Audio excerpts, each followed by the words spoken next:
Hello दोस्तों, ओम नमः शिवाय। आज हम आपको शिव की पुत्री अशोक सुंदरी के जन्म और विवाह की कथा सुनाएंगे। आप सभी को अच्छी लगे तो हमारे चैनल को लाइक करें, सब्सक्राइब करें और शेयर करें। चलिए हम आपको अशोक सुंदरी की कथा सुनाते हैं। भगवान शिव की एक पुत्री का नाम अशोक सुंदरी था।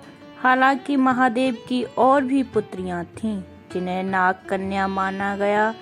जया, बिसहर, सामिलवारी, देव और दौतल्य। अशोक सुंदरी को भगवान शिव और पार्वती की पुत्री बताया गया, इसलिए वही गणेश जी की बहन है।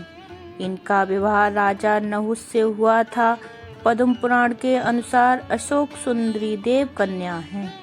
दरअसल माता पार्वती के अकेलेपन को दूर करने हेतु कल्पवृक्ष नामक पेड़ के द्वारा ही अशोक सुंदरी की रचना हुई थी। एक बार माता पार्वती ने विश्व के सबसे सुंदर उद्यान में जाने के लिए भगवान शिव से कहा। तब भगवान शिव अपनी पत्नी पार्वती को नंदनवन ले गए। वहां माता को कल्पवृक्ष से लगाव हो गया और वे उस वृक्ष को लेकर कैलाश आ गईं।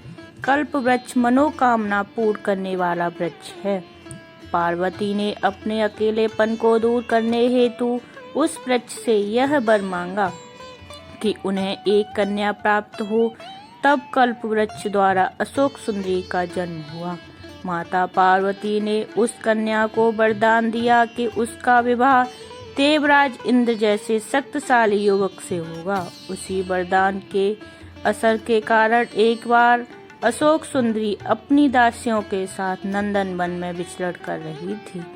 तभी वहां हुंड नामक राक्षस आया, जो अशोक सुंदरी की सुंदरता से मोहित हो गया और उसने अशोक सुंदरी के सामने विवाह का प्रस्ताव रखा। लेकिन अशोक सुंदरी ने अपने वरदान और विवाह के बारे में बताया कि उनका विवाह नहुस से ही होगा। यह सुनकर राक्षस ने कहा कि वह नहुस को मार डालेगा। ऐसा सुनकर अशोक सुंदरी ने राक्षस को श्राप दे दिया कि जा दुष्ट, तेरी मृत्यु नहुस के हाथों ही होगी। यह सुनकर वह राक्षस घबरा गया। तब उसने राजकुमार नहुस का अपहरण कर लिया। लेकिन नहुस को राक्षस हुंड की एक दासी ने बचा लिया। इस तरह महर्षि वशिष्ठ के आश्रम में नहुस बड़े हुए और उन्होंने हुंड का वध किया। इसके बाद नहुस तथा अशोक सुंदरी का विवाह हुआ था। विवाह के बाद अशोक सुंदरी ने अयात जैसे वीर पुत्र तथा 100 रूपवती कन्याओं को जन्म दिया। अयात्य भारत के चक्रवर्ती सम्राटों में से एक थे और उन्हीं के 5 पुत्रों ने संपूर्ण भारत पर राज किया था। उनके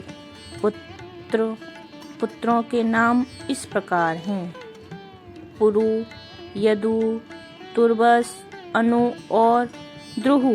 इन्हें वेदों में पंचनंदन कहा गया है। आपको हमारी कथा अच्छी लगे तो ऐसी ही कथा के लिए हमारे चैनल को लाइक करें, सब्सक्राइब करें और बेल आइकन को दबाना ना भूलें। धन्यवाद।